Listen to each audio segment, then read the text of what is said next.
GFIEMS TV.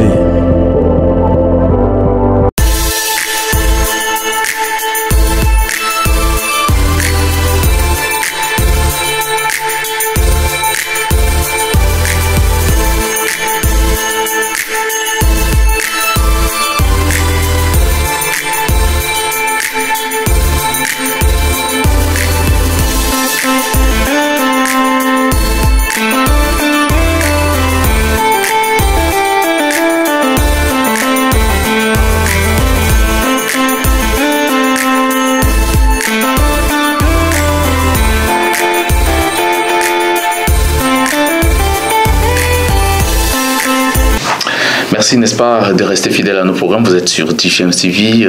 C'est un plaisir de vous retrouver ce mercredi pour une autre sortie de Classico. Classico, donc, c'est, n'est-ce pas, l'ensemble de la revue, un des 5 meilleurs championnats européens. Et on va s'attarder sur les prétendants au titre dans chaque championnat. Et vous savez qu'en première ligue, c'est la part du gâteau où elle est un peu plus grande, hein, avec environ 6 clubs qui sont capables de gagner le championnat de ce côté-là. Nous, on va aussi aller du côté de l'Italie, de l'Espagne, de la France et bien sûr de l'Allemagne pour voir ce qui s'est passé avec des équipes prétendantes au titre. Avant d'enchaîner et d'entrer dans le vif du sujet, je vous permets tout simplement de bien vous installer. Je reviens après ceci. GFIEMS TV.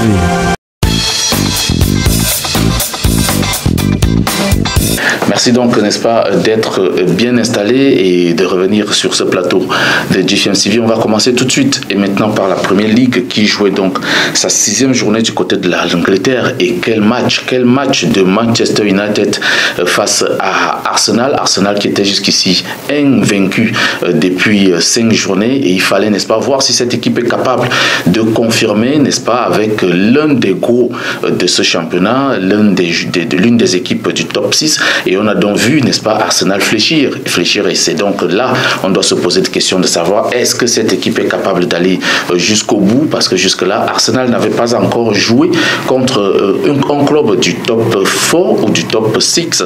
Et là, Manchester United n'a fait que confirmer, n'est-ce pas, sa série de 2 victoires successives. Cette fois-ci, on en est à 3. Ça, il faut, n'est-ce pas, le saluer. Une équipe qui a très mal débuté le championnat avec une défaite en première journée, une défaite en deuxième journée. Et là, maintenant, on a vu Erik ten Hag, hein, le coach, le manager de cette équipe de Manchester United, revenir sur d'autres formules, bien qu'il y ait, n'est-ce pas, des nouvelles recrues qui ont fait leur apparition. Je vais parler ici d'Anthony, qui vient d'Ajax d'Amsterdam et qui a, n'est-ce pas, joué directement ce match. C'était sa première rencontre. Vous voyez, un joueur qui arrive et qu'on fait, n'est-ce pas, entrer dans un match chaud comme celui-là, ça veut dire qu'il a de la qualité, de la ténacité. Et il n'a pas, n'est-ce pas, dessus parce qu'il a inscrit un but derrière un doublé. Il a inscrit un but dans cette rencontre, voilà, et délivré une passe décisive. Je note quand même que c'était un match très difficile, surtout sur le plan tactique, parce qu'on a vu 2 équipes avec 2 styles de jeu assez différents. Manchester United qui a concentré son jeu sur le milieu de terrain. Il fallait gagner la bataille du milieu de terrain, et c'est d'ailleurs pour ça que Eriksen et McTominay ont écopé chacun d'un carton jaune, sans oublier, n'est-ce pas, que devant eux, il y avait Fernandes qui est aussi un tout petit peu rugueux et qui n'arrêtait pas, n'est-ce pas, de booster ses coéquipiers tout en allant revendiquer certaines décisions incompréhensibles de la part de l'arbitre. Mais Ronaldo est encore resté au banc de touche. Donc Ten Hag a fait confiance à l'équipe qui a gagné le dernier match. C'est ainsi qu'on a retrouvé en attaque Rashford qui a réalisé un doublé dans cette rencontre, et puis Sancho qui était sur le côté gauche, Anthony titulaire sur le côté droit. On se posait des questions de savoir pourquoi est-ce que Ten Hag l'a fait, mais il a eu gain de cause. Et moi j'ai beaucoup aimé l'animation du jeu de Manchester United, surtout au niveau du milieu de terrain, une complémentarité entre Eriksen, McTominay, Fernandes, et puis une belle couverture sur leurs défenseurs, hein, qui sont Martinez et Varane, titulaires également à l'axe central. Et un très bon match aussi de Malas Malaysia. Malaysia qui a créé beaucoup de problèmes à Saka. Je crois que Saka n'a pas eu à s'exprimer comme il faut, même s'il a été buteur dans cette rencontre. Mais Malaysia ne lui a pas donné beaucoup d'espace. Et du côté droit, Dalot qui a encore assuré et qui confirme la bonne forme qu'il a depuis. Donc, du côté de Arsenal, c'était un peu une déception. L'entraîneur Mikel Arteta a misé quand même sur un 4-2-3-1. D'habitude, c'est comme ça qu'il joue, mais on va noter quand même que il a été très orphelin de ces deux milieux de terrain fétiches, l'Égyptien Mohamed El Enneni et puis le Ghanéen Thomas Partey, qui sont ici, n'est-ce pas, les hommes qui portent ce milieu de terrain. Et, n'est-ce pas, il était privé de ces deux-là qui sont blessés, obligé de faire avec Okonda qui n'est pas un mauvais joueur, mais il n'a pas suivi le rythme parce que l'intensité était un tout petit peu grande et Xhaka, le Suisse, était tout seul à faire le boulot, malgré que Gabriel et Saliba du côté de l'Axe venaient de temps en temps l'aider, mais c'était un peu très très difficile. Donc la domination du milieu de terrain, l'impact physique et puis l'élaboration du jeu sur le côté avec Anthony très très en forme et qui n'arrêtait pas, n'est-ce pas, de multiplier les petits dribbles et des sacres et des centres. Cela a donc permis à Manchester United de remporter cette rencontre 3-1 face à Arsenal. Une autre rencontre qui a attiré notre attention, c'est Liverpool qui était en déplacement du côté de Everton. Score 0 but partout entre les deux équipes. C'est encore je peux dire un faux pas pour les Reds qui n'arrivent pas à confirmer ou disons à faire des résultats successifs dans ce championnat depuis le début. On se pose bien des questions de savoir est-ce que la mayonnaise n'a pas encore pris du côté des enfants de Jürgen Klopp, surtout qu'au milieu de terrain on a tendance à changer, à multiplier des joueurs, à essayer même de nouveau. Donc c'est pour dire que Jürgen Klopp n'a pas encore trouvé son véritable milieu de terrain. Même au niveau de l'attaque, il y a encore un manque de complémentarité entre Nunes et Diaz. Ça fait que Mohamed Salah, qui n'est pas très habitué à jouer avec eux, peine encore à entrer vivement dans ce championnat. Lui qui est resté, n'est-ce pas, muet dans cette rencontre et qui a été très très discret parce qu'on ne l'a pas totalement vu dans cette rencontre face à une équipe de Everton très bien en place. Frank Lampard a compris que il fallait jouer très bas et essayer de posséder par des contres. Mais on va noter la performance d'un homme, un homme qui a fait un match exceptionnel du côté d'Everton, c'est Amadou Onana, le Belge, qui, n'est-ce pas, a pu contenir et bouffer, n'est-ce pas, Fabinho et Carvalho au niveau du milieu de terrain, et il était sur tous les coups au niveau de la récupération, au niveau de la projection des balles vers l'avant, même il allait jusqu'à jouer en défense centrale pour aider Tarkowski et Kwadi à l'axe. Donc c'était une équipe d'Everton très très homogène, une équipe qui jouait ensemble, une équipe qui avait vraiment envie d'aller bousculer Liverpool, et on a noté que Everton a raté environ 3 occasions nettes de but où l'équipe pouvait faire la différence et pourquoi pas remporter les 3 points de la partie. Donc du côté de Liverpool, on se cherche véritablement encore, même si Naby Keita et Ibrahima Konaté sont encore blessés. Je pense que c'est un peu ça qui manque aussi au niveau du milieu de terrain de Jürgen Klopp pour pouvoir alimenter les attaquants comme Salah et trouver le bon timing pour les servir au plateau. Donc, ils vont continuer, n'est-ce pas, à travailler. Je veux aussi saluer la belle performance de Pickford qui a été vraiment très fort dans cette rencontre. Il a contré toutes les attaques de l'équipe de Liverpool dans cette rencontre. 0 but partout, donc c'est le score qui a sanctionné cette rencontre.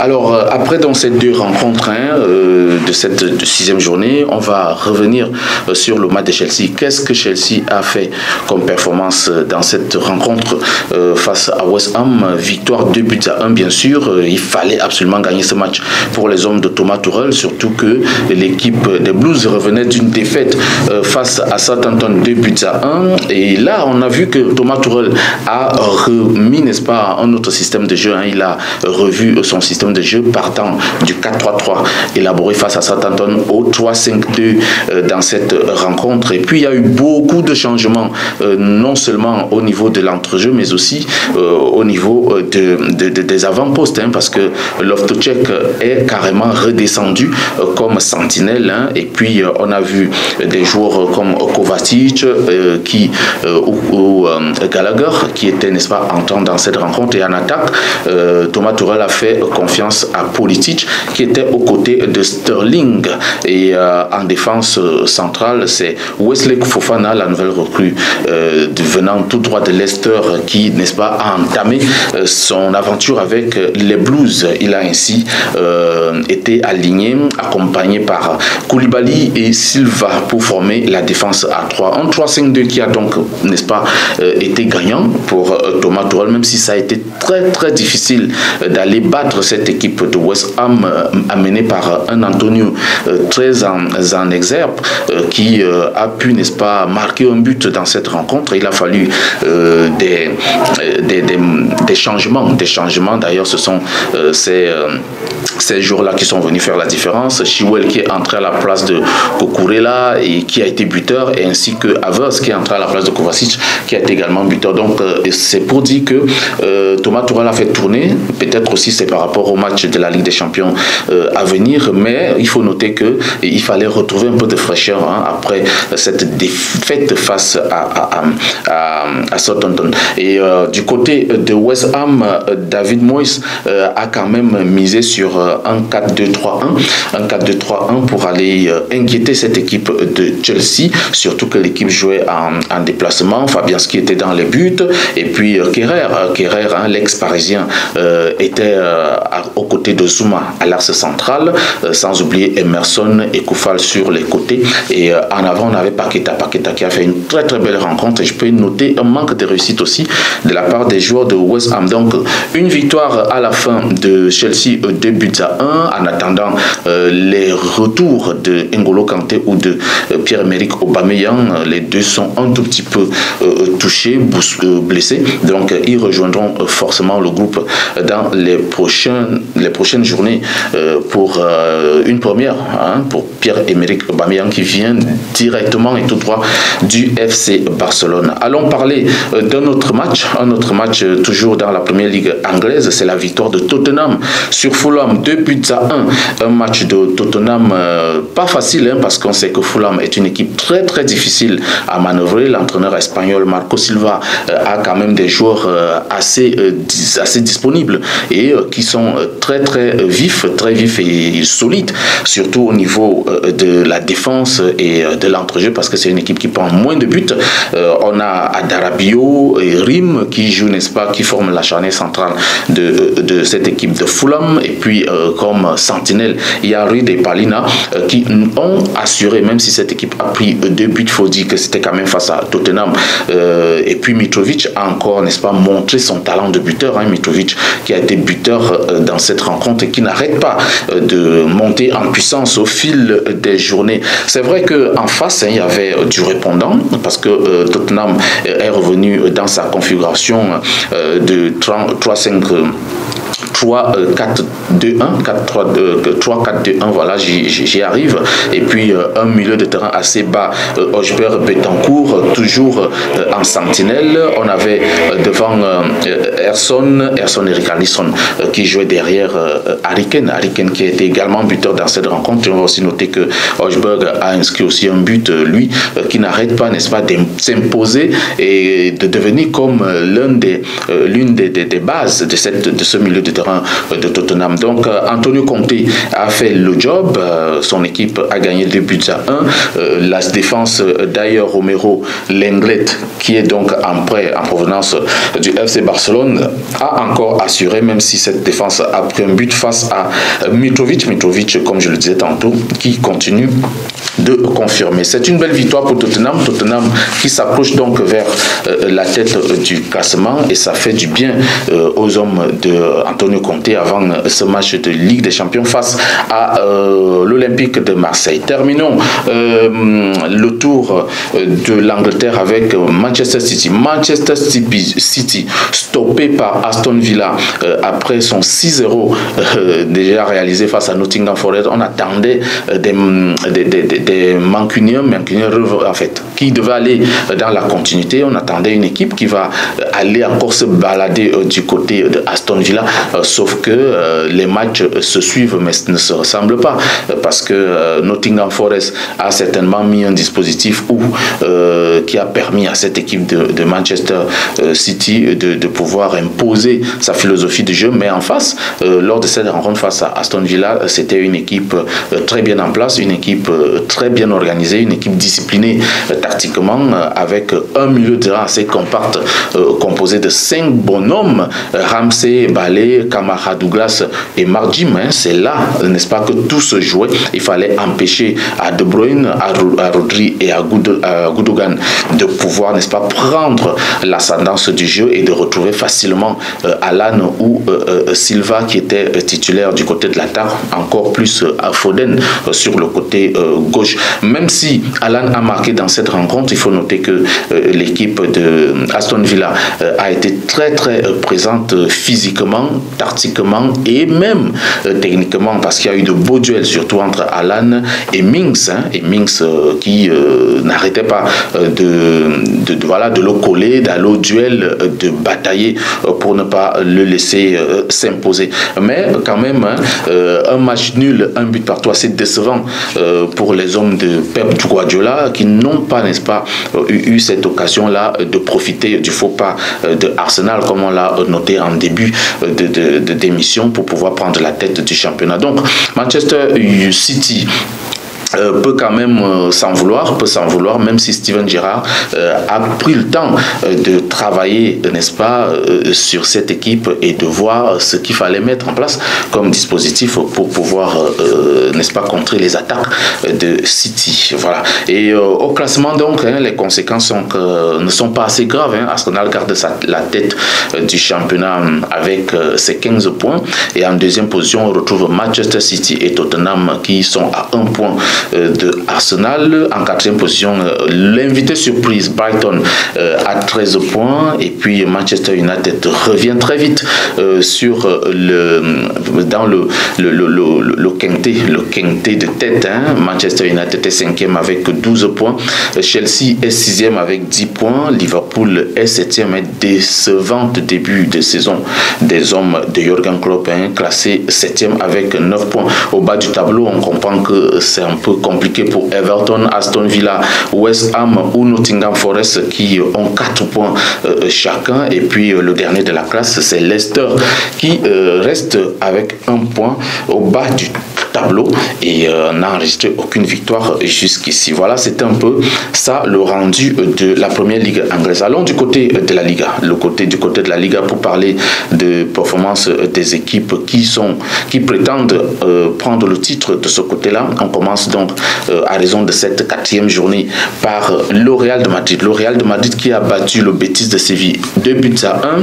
Une équipe du Real de Madrid qui fait déjà confiance à son milieu de terrain, Tchouaméni, Modric, Camavinga, et il faut noter que Tchouaméni a rempli, n'est-ce pas, encore son contrat. Il a fait un très beau match dans cette rencontre, et surtout que devant lui il y avait Vinicius, Benzema et Rodrigo qui était buteur dans cette rencontre, de même que Vinicius. C'était donc les deux buteurs. Benzema est resté mieux, n'est-ce pas, au niveau de l'attaque. Donc c'est un 4-3-3 classique, encore mis en place par Carlo Ancelotti qui est fidèle à ses habitudes, fidèle à son système de jeu, fidèle aussi à son animation de jeu, puisque en défense centrale, on a quand même vu l'arrivée de Alaba qui était plutôt utilisé comme arrière gauche lors de la dernière rencontre pour permettre à Rudiger d'entrer à l'axe. Donc c'est toujours cette charnière là, Militao-Alaba,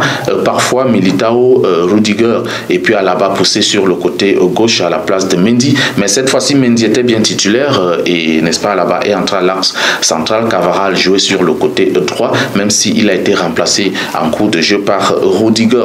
Et puis Ancelotti n'a fait que 3 remplacements. Kroos est entré à la place de Modric et puis Ceballos est entré à la place de Rodrigo, certainement pour leur opposer et leur permettre, n'est-ce pas, de jouer leur match de Ligue des Champions face au Celtic avec une fraîcheur inouïe. Donc je pense que en face, le Betis de Séville a un tout petit peu résisté. Les hommes de Manuel Pellegrini ont résisté, mais n'avaient pas des ressources nécessaires pour pouvoir faire le break, pour pouvoir faire le break dans cette rencontre. Canales était buteur. Belle victoire donc du Real de Madrid, 2-1 qui permet à cette équipe de confirmer son statut de leader de la Liga. Et puis en dessous, il y a le FC Barcelone. Le FC Barcelone se déplaçait du côté du FC Séville. C'était un match un tout petit peu facile pour le FC Barcelone parce que Séville fait un très mauvais début de saison. Séville inquiète encore, même si Bono fait une très belle phase, un très bon début de championnat, mais ça ne suit pas parce que après il y a quand même ces buts qu'il prend de temps en temps et qui permettent pas à Séville. C'est vrai qu'il est pas encore très bien accompagné. Il y a eu des départs comme Koundé qui est parti et autres. Donc il faut refaire cette équipe, remettre surtout en place un dispositif défensif assez rugueux, assez solide pour faire face aux attaques adverses. Mais on retient que le FC Barcelone est allé battre Séville 3-0. Lewandowski a encore été buteur. Rafinha a marqué dans cette rencontre également. Et puis il y a Garcia, le défenseur central, qui a inscrit l'un des 3 buts de cette rencontre. Xavi Hernandez a fait confiance à son dispositif de 4-3-3 et Jules Koundé était, n'est-ce pas, entrant. Il a joué face à son ancien club et n'a pas été tendre vis-à-vis d'eux. On retient que des joueurs comme Franck Kessié n'a pas joué cette rencontre, il est resté au banc de touche, ainsi que Piqué qui est également resté sur le banc, sans oublier Pjanic. Donc Xavi Hernandez a fait confiance au milieu de terrain à Busquets, Gavi et Pedri, même si Pedri est sorti en cours de jeu pour faire jouer De Jong. Mais cette équipe du FC Barcelone confirme et monte un tout petit peu en puissance au fur et à mesure quand même, on constate que Xavi Hernandez retrouve, n'est-ce pas, son identité de jeu. Il commence à mettre en place comme je le disais tantôt, son organisation, et que ces joueurs se retrouvent déjà un tout petit peu. Lewandowski qui marque déjà à chaque match ou presque, c'est parce qu'il se retrouve déjà avec des joueurs comme Dembélé, Rafinha ou encore Pedri qui sont, n'est-ce pas, de l'avenir de cette équipe du FC Barcelone. Donc une belle victoire du FC Barcelone sur FC Séville qui confirme aussi que cette équipe monte en puissance et enchaîne de belles performances, et on va voir cela lors des prochaines journées ou encore lors des matchs de Ligue des Champions. Un autre match qu'on a retenu en Liga, c'est le Real Sociedad qui accueillait l'Atlético de Madrid. L'Atlético de Madrid de Diego Simeone en panne d'inspiration. Voilà, cette équipe qui n'arrive pas à enchaîner et tourne toujours entre match nul, victoire. Donc ça fait encore perdre des points aux hommes de Diego Simeone. Et là, on a vu quand même Simeone aller avec un autre dispositif, 3-1-4-2. Donc c'est un peu un dispositif un peu défensif, parce que lorsqu'on aligne 4 milieux de terrain, bon, je pense quand même que il y avait des hommes sur le côté comme Niguez ou Carrasco qui pouvaient faire le jeu, mais manquait un peu d'inspiration pour alimenter Joao Félix et Morata. Je crois que c'est une équipe qui peut revenir. Il suffit tout simplement de retrouver la meilleure tactique, le meilleur timing ou encore le juste milieu pour faire jouer des joueurs comme Morata ou Joao Félix. On sait que c'est des joueurs de qualité qui peuvent se mettre à la tâche le plus vite possible. Donc c'est un but partout assez décevant pour Atlético de Madrid, ce qui permet à cette équipe de rester très très loin derrière au classement. L'Atlético n'est même pas dans le top 10. Vous imaginez un peu la déception. On va donc essayer de voir au niveau du classement qu'est-ce que ça donne. Première équipe, le Real de Madrid, 12 points. Deuxième équipe, le FC Barcelone et Villarreal qui se partagent donc cette place avec 10 points. Le Betis de Séville, voilà, qui était en tête avec le Real Madrid, a donc été battu et occupe désormais la 4e place au même titre qu'Osasuna, 9 points. Donc cette 4e journée de Liga nous permet donc déjà de voir des équipes qui essayent un peu de se démarquer, comme le Real de Madrid et le FC Barcelone, sans oublier Villarreal. Là, la saison est encore longue et on pourra, n'est-ce pas, voir dans les prochaines journées comment les choses se passeront de ce côté-là. Voilà, je vais tout simplement vous permettre de marquer une pause et je reviens après cette petite place publicitaire. GFM TV.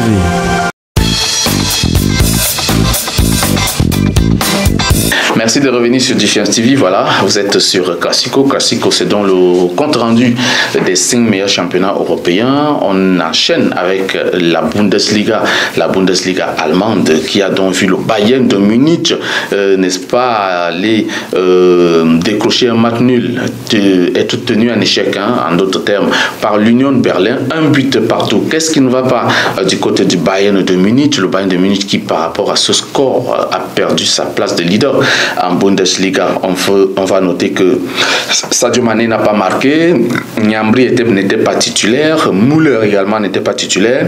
Est-ce que c'était parce que l'équipe de Julian Nagelsmann s'apprêtait à jouer les matchs de Ligue des Champions? Je pense que c'est aussi une raison. Il fallait ménager les hommes qui vont, n'est-ce pas, être entrants dans ce match de Ligue des Champions. Mais là, on est encore en championnat et on va rester concentré sur l'objectif du championnat. C'était face à Union Berlin qui n'est pas facile à jouer.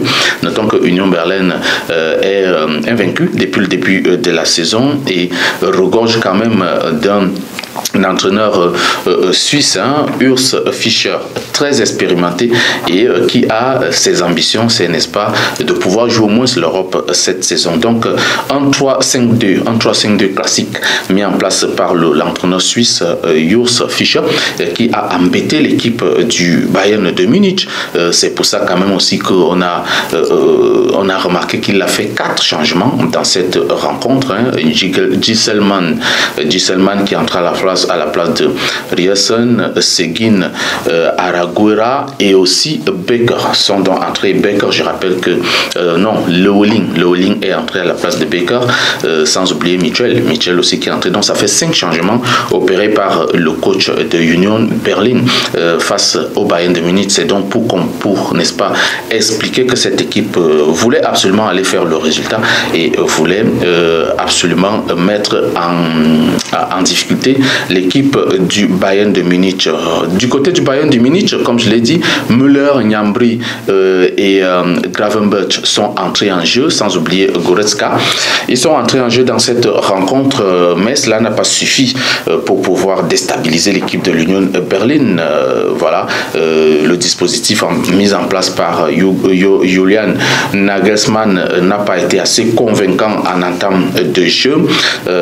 Une défense composée de Upamecano, de Like à l'axe, Davies et Pavard occupaient les côtés, et puis au niveau des sentinelles, c'est Kimmich et Sabitzer qui jouaient, n'est-ce pas, ce rôle devant la défense. En attaque, Musiala était, n'est-ce pas, était préféré à Müller, et puis Coman était préféré à Gnabry.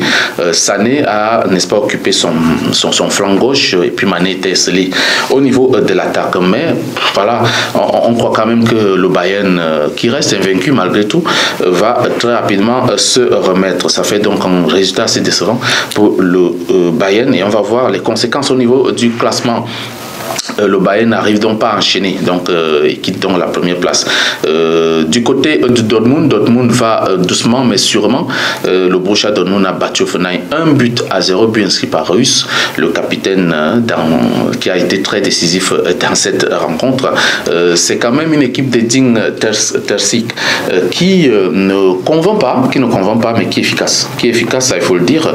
Il y a encore beaucoup d'absents, mais en attendant que ces joueurs arrivent, l'équipe essaie de tenir la baraque et de pouvoir, n'est-ce pas, ne pas lâcher les autres, aller en avant.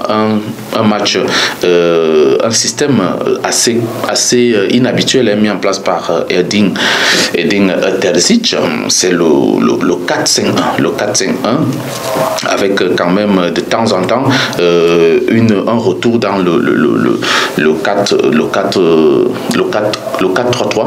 Voilà, un retour dans le 4-3-3 à certains moments, mais quand même l'essentiel était là, il ne fallait pas perdre cette rencontre, surtout que Dortmund s'apprêtait à jouer aussi sa Ligue des Champions. Je vais quand même avouer que le match n'était pas celui qu'on attendait totalement, mais le résultat est là, c'était la victoire de Dortmund qui était essentielle. Revenons donc sur le classement, on va voir les conséquences. C'est Fribourg qui prend donc la tête du classement en lieu et place du Bayern de Munich. Fribourg qui compte donc 12 points au même titre que le Borussia Dortmund. Le Bayern est troisième avec l'Union Berlin, 11 points chacun. Il faut noter que Mayence est cinquième avec 10 points. Donc vous voyez que ça va se jouer cette saison du côté de la Bundesliga. Allons rapidement en France et parlons de ce match Paris Saint-Germain, le FC Nantes, sans surprise. Paris est venu à bout du FC Nantes 3-0. Les buteurs sont donc Mbappé qui a réalisé un doublé et puis il y a Nuno Mendes qui a marqué son premier but avec le PSG. Voilà, ça fait donc ses buts. Mais quelque chose à rappeler dans cette rencontre, c'est quand même la gestion de cet effectif. On note que Neymar n'a pas commencé, il est resté sur le banc et a pris la place de Mbappé qui est aussi sorti, qui n'a pas terminé le match. Il y a Sarabia qui était titulaire et qui est sorti en lieu et place de Ekitike. C'est aussi le cas d'annoncer que Bernat était titulaire dans cette rencontre. Nuno Mendes qui a marqué est entré en cours de jeu. Et puis, beaucoup de remplacements. Vitinha, qui était titulaire, a été remplacé par Sanchez. Verratti également était titulaire. Ramos était au banc de touche. Et puis, Ramos est entré. C'est un peu pour essayer de manager déjà son groupe. Surtout que l'équipe s'apprêtait, n'est-ce pas, à jouer son premier match de Ligue des Champions.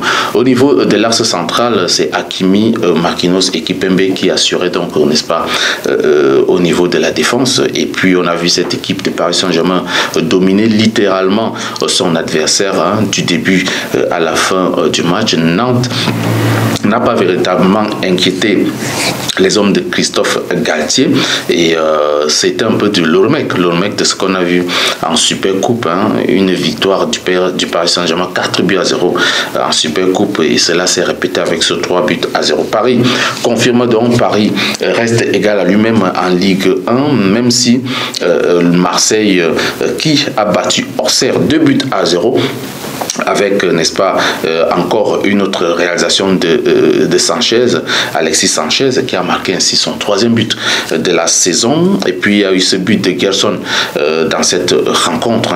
Guendouzi n'était pas titulaire, de même que Harit et même Sanchez est entré en cours de jeu. Tavares également est entré en cours de jeu. Donc il y a eu quand même des joueurs qui sont restés au banc de touche pour permettre à cette équipe de tourner un tout petit peu. On a aussi remarqué l'absence de Eric Bailly et de Payet. Voilà, Eric Bailly, lui, il est resté sur le banc, il n'a pas joué, mais Payet, lui, est blessé. Hugo Tudor a donc permis quand même à cette équipe de tourner un tout petit peu, surtout avant ce match de Ligue des Champions qui va se jouer ce soir face à Tottenham.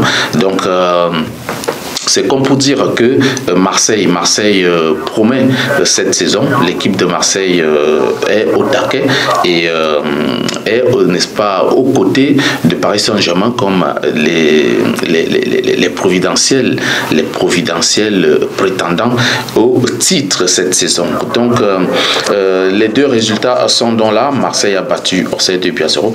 Paris Saint-Germain a battu Nantes 3-0.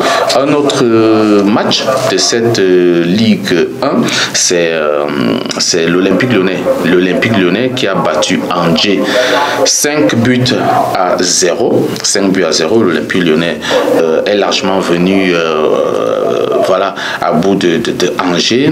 Et il faut noter que Kartoko Ekambi a réalisé le doublé dans cette rencontre. Lacazette a également marqué dans cette rencontre. Et ça a permis quand même aussi à Loukeba, le défenseur central, de s'exprimer. Il a été buteur au cours de cette rencontre. C'est donc une belle performance de Lyon qui n'avait rien d'autre à faire que de confirmer. Et cette victoire permet aux hommes de Peter Bosz de se repositionner dans ce championnat. Au niveau donc du classement, on va noter que Paris Saint-Germain et Marseille gardent la tête avec 16 points chacun. Lens est 3e avec 14 points. Lyon vient en 4e place avec 13 points. Et puis les 4 clubs que j'ai cités là sont invaincus depuis le début du championnat. Donc voilà donc ce qu'on peut retenir de la Ligue 1. Passons en Serie A. Là, il y avait beaucoup de derbys. On s'est vraiment régalé avec le championnat italien ce week-end. C'est d'abord le Milan AC qui a battu l'Inter de Milan dans le derby milanais 3 buts à 2. Je note ici que ce match était très très discuté. Ceux qui ne l'ont pas vu peuvent, n'est-ce pas, regretter ne plus voir ce genre de match riche en buts, riche en intensité, riche en qualité de jeu. Et même on a vu même les deux entraîneurs carrément travailler au niveau du repositionnement de leurs joueurs. Simone Inzaghi du côté de l'Inter de Milan et Stefano Pioli du côté du Milan AC. On va quand même retenir que du côté du Milan AC, il y a eu beaucoup de changements au cours du jeu. Par exemple, Gradger, Pobega également est entré en cours de jeu, Salemaker aussi, sans oublier Origi qui ont donc, n'est-ce pas, remplacé des joueurs comme Giroud et autres. Donc c'était quand même une équipe du Milan AC qui a fait le job lors de la première mi-temps et qui a compris qu'il fallait mettre de nouvelles personnes pour aller contenir et chercher ce résultat. Et c'est ce que Stefano Pioli a fait et cela démontre la ressource qu'il y a au niveau du banc de touche du Milan AC. Notons que à Lars, on avait, n'est-ce pas, Tomori et Kaloulou, et on va aussi saluer la très très belle performance de Marc Maignan, le gardien du Milan AC, qui a fait une très très belle performance dans cette rencontre, qui a repoussé plusieurs assauts de Correa et de Martinez, des joueurs de l'Inter de Milan. Et après cette victoire du Milan AC face à l'Inter, on va parler aussi d'un autre derby, c'est la Lazio qui accueillait Naples. La Lazio est tombée à domicile, 1 but contre 2 face à Naples. Il y a eu un but de Zaccagni du côté de la Lazio, et puis Kvaratskhelia a marqué pour Naples, ainsi que Kim aussi a marqué. Donc ça fait donc les deux buteurs de Naples du côté des joueurs de Luciano Spalletti. Osimhen était titulaire à l'attaque, sans oublier Franck Zambo Anguissa et Lobotka qui étaient donc des joueurs choisis pour jouer des sentinelles. Et devant eux, on a retrouvé Zielinski, Lozano et Kvaratskhelia qui était donc buteur dans cette rencontre. C'était une très très belle rencontre, un match plein de rebondissements surtout, et aussi un match qui nous a laissé dans le suspense jusqu'à la fin.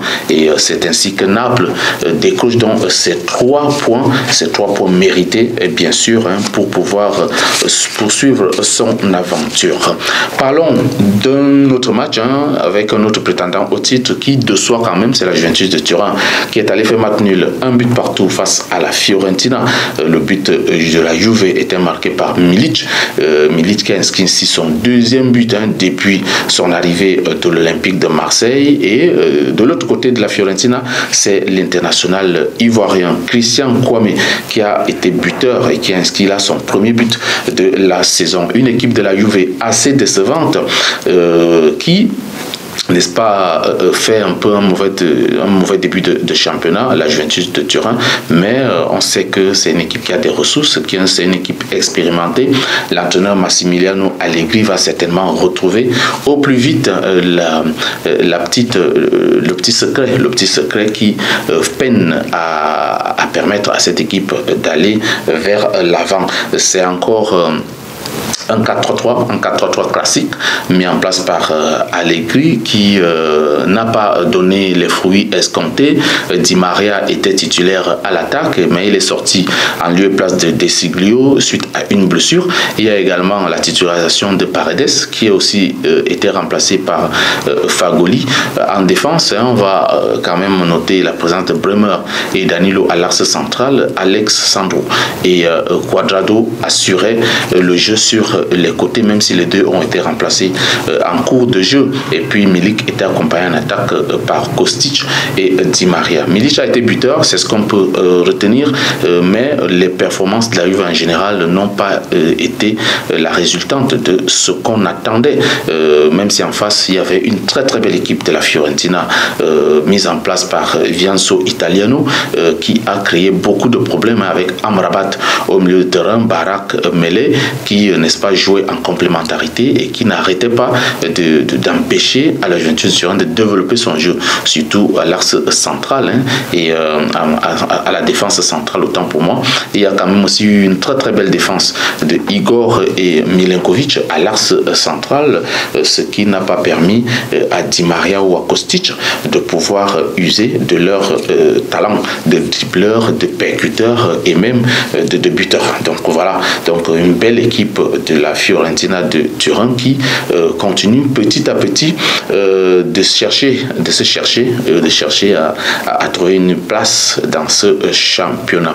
Terminons donc avec la Serie A. On va aller parler du classement, le classement qui laisse donc Atalanta en tête avec 13 points, suivi ici de Naples et de l'AC Milan 11 points.